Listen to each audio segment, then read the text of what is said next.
موسم سرما کی ایک انتہائی ٹھٹھرتی شام تھی جب میری وفات ہوئی۔ اس دن صبح سے بارش ہو رہی تھی۔ بیوی صبح مجھے ڈاکٹر کے پاس لے گئی۔ ڈاکٹر نے دوائیں تبدیل کی مگر میں خلاف معمول خاموش رہا۔ دوپہر تک حالت اور بگڑ گئی۔ جو بیٹا پاکستان میں تھا وہ ایک تربیتی کورس کے سلسلے میں بیرون ملک تھا۔ چھوٹی بیٹی اور اس کا میاں دونوں یونیسیف کے سروے کے لیے کراچی ڈیوٹی پر تھے۔ لاہور والی بیٹی کو میں نے فون نہ کرنے دیا کہ اس کا میاں بے حد مصروف ہے اور بچوں کی وجہ سے اس کا آنا بھی مشکل ہے۔ رہے دو لڑکے جو بیرون ملک ہیں، انہیں پریشان کرنے کی کوئی تپ نہ تھی۔ میں، میری بیوی گھر پر تھے اور ایک ملازم جو شام ڈھلے اپنے گھر چلا جاتا تھا۔ عصر ڈھلنے لگی تو مجھے محسوس ہوا کہ نکاہت کے مارے بات کرنا مشکل ہو رہا ہے۔ میں نے اپنی پرانی ڈائری نکالی، بیوی کو پاس بٹھا کر رقوم کی تفصیل بتانے لگا جو میں نے وصول کرنا تھی اور جو دوسروں کو ادا کرنا تھی۔ بیوی نے ہلکا سا احتجاج کیا، یہ تو آپ کی پرانی عادت ہے، ذرا بھی کچھ ہو تو ڈائری نکال کر بیٹھ جاتے ہیں۔ مگر اس کے احتجاج میں پہلے والا یقین نہیں تھا۔ پھر سورج غروب ہو گیا، تاریکی اور سردی دونوں بڑھنے لگی۔ بیوی میرے لیے سوپ بنانے کے لیے کچن میں چلی گئی۔ اس کی غیر حاضری میں نے چند اکھڑی اکھڑی سانسیں لی اور میری زندگی کا سورج غروب ہو گیا۔ مجھے محسوس ہو رہا تھا کہ میں آہستہ آہستہ اپنے جسم سے باہر نکل رہا ہوں۔ پھر جیسے ہوا میں تیرنے لگا اور چھت کے قریب جا پہنچا۔ بیوی سوپ لے کر آئی تو میں دیکھ رہا تھا۔ ایک لمحے کے لیے اس پر سکتہ طاری ہو گیا اور پھر وہ دھاڑے مار کر رونے لگی۔ میں نے بولنے کی کوشش کی، لیکن یہ عجیب بات تھی کہ میں سب کچھ دیکھ رہا تھا مگر بول نہیں سکتا تھا۔ لاہور والی بیٹی رات کے پچھلے پہر پہنچ گئی تھی۔ کراچی سے چھوٹی بیٹی اور میاں بھی صبح کی پہلی فلائٹ سے پہنچ گئے۔ تینوں بیٹے بیرون ملک تھے۔ وہ جلد سے جلد بھی آتے تو 2 دن لگ جانے تھے۔ پھر دوسرے دن عصر کے بعد میری تدفین کر دی گئی۔ شاعر، ادیب، صحافی، سول سرونٹ، سب کی نمائندگی اچھی خاصی تھی۔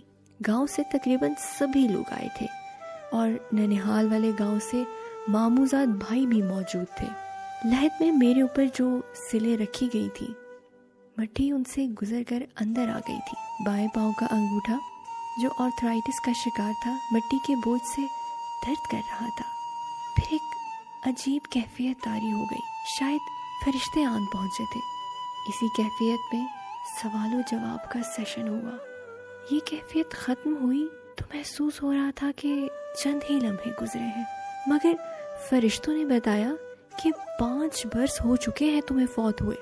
پھر فرشتوں نے ایک عجیب پیشکش کی، ہم تمہیں کچھ عرصے کے لیے واپس بھیج رہے ہیں۔ تم وہاں دنیا میں کسی کو نظر نہیں آؤ گے، گھوم پھر کر اپنے پیاروں کو دیکھ لو، پھر اگر تم نے کہا تو تمہیں دوبارہ نارمل زندگی دے دیں گے، ورنہ واپس آ جانا۔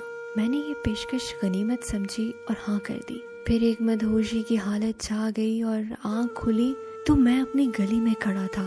آہستہ آہستہ قدم اٹھاتا اپنے گھر کی جانب چلا۔ راستے میں کرنل صاحب کو دیکھا، گھر سے باہر کھڑے تھے، اتنے زیادہ بوڑھے لگ رہے تھے، اور خواجہ صاحب بیگم کے ساتھ واک کرنے نکل رہے تھے۔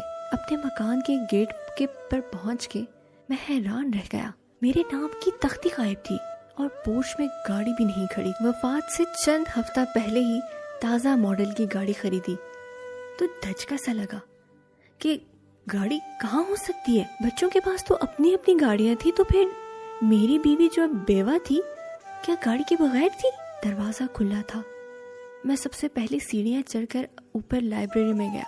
یہ کیا کتابیں تھی نا، الماریاں، رائٹنگ ٹیبل کے ساتھ والی مہنگی کرسی، صوفہ، اعلیٰ مرکزی ملازمت کے دوران جو شیلیں اور یادگاریں مجھے ملی تھی اور الماریوں کے اوپر سجا کے رکھی تھی، بے شمار فوٹو البم، کچھ بھی تو نہ تھا وہاں۔ مجھے فارسی کی قیمتی ایران سے چھپی ہوئی کتابیں یاد آئی، دادا جان کے چھوڑے ہوئے قیمتی قلمی نسخے اور گلستان سعدی کا نادر نسخہ جو سونے کے پانی سے لکھا ہوا تھا، और धूप और छांव में अलग अलग रंग की लिखाई दिखाता था। दादा जान और वालिद साहब की जाती डायरियां सब गायब थी। कमरा यूं लग रहा था कि गोदाम के तौर पर इस्तेमाल हो रहा था।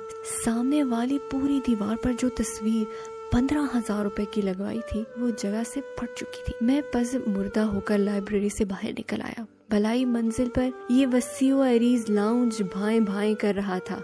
ये क्या?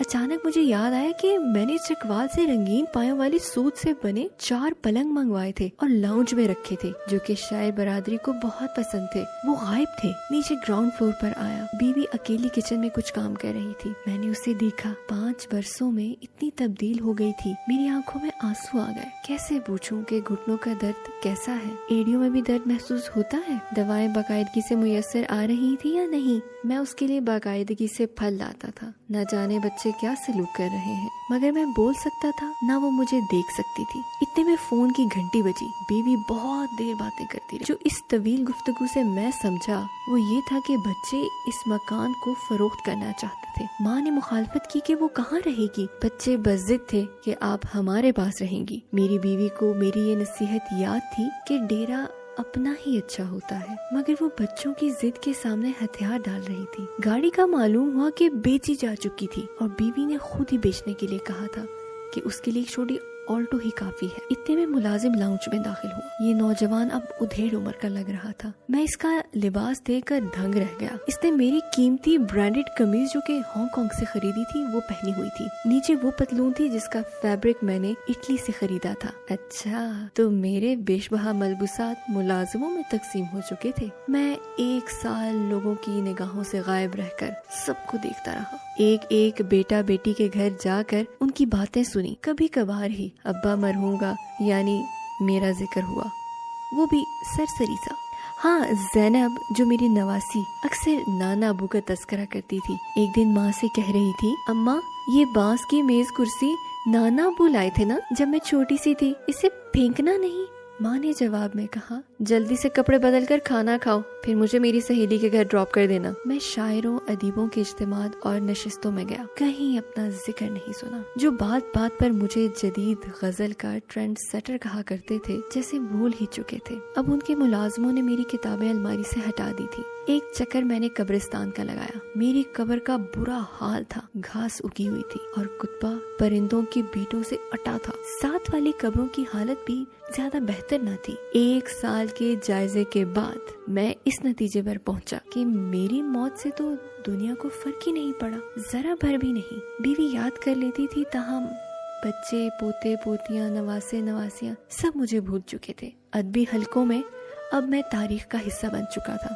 जब बड़े बड़े महकमों और इदारों का मैं सरबराह था, वहाँ नामों वाले पुराने बोर्ड हट चुके थे। दुनिया रवा दवा थी, कहीं भी मेरी जरूरत न थी, घर में न बाहर। फिर तहजीबी, मुआशरती और इक्तिसादी तब्दीलियां तेजी से आ रही थी और आई जा रही थी। हवाई जहाजों की रफ्तार 4 गुना तक बढ़ चुकी थी और दुनिया का सारा निजाम सिमट कर मोबाइल फोन के अंदर आ चुका था। मैं इन जदीद तरीन मोबाइलों का इस्तेमाल ही नहीं जानता था। फर्ज कीजिए मैं फरिश्तों से इल्तिमास करके दुनिया में दोबारा आके नॉर्मल जिंदगी गुजारना चाहता तो मैं कहीं भी वेलकम न किया जाता। बच्चे परेशान हो जाते। उनकी जिंदगियों के अपने मंसूबे और प्रोग्राम थे जिनमें मेरी गुंजाइश कहीं न थी। हो सकता था कि बीवी भी कह दे कि तुमने वापस आकर मेरे मिसाल में इजाफा किया है, मकान बिक चुका है। मैं तन्हा तो किसी बच्चे के पास रह लेती, 2 को अब कहाँ संभालते फिरेंगे। दोस्त थोड़े बहुत ही बाकी बच्चे थे, वो भी अब बीमार और चल चलाओ के मराहिल तय कर रहे थे। मैं वापस आता तो दुनिया में मुकम्मल तौर पर अनफिट होता, जैसे नए लिबास में पेवंद की तरह,